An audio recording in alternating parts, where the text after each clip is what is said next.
আজকে ডিমের গোলা রুটি করব। ময়দা নিয়ে নিয়েছি। এবার লবণ দিয়ে দেব, পেঁয়াজ কুচি দিয়ে দেব, কাঁচা লঙ্কা কুচি দিয়ে দেব, জিরে দিয়ে দেব,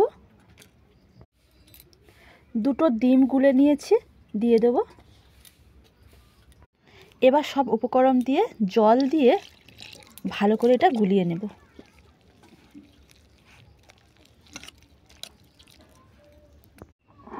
এইভাবে ভালো করে এইভাবে গুলে নিতে হবে।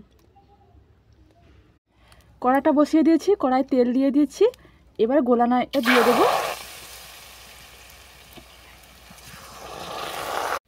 এবার এটা ঢাকনা চাপা দিয়ে দেব।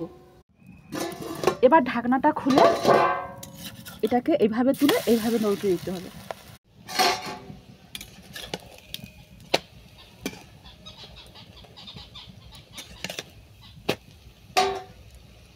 ডিমের গোলা রুটিটা হয়ে গেছে।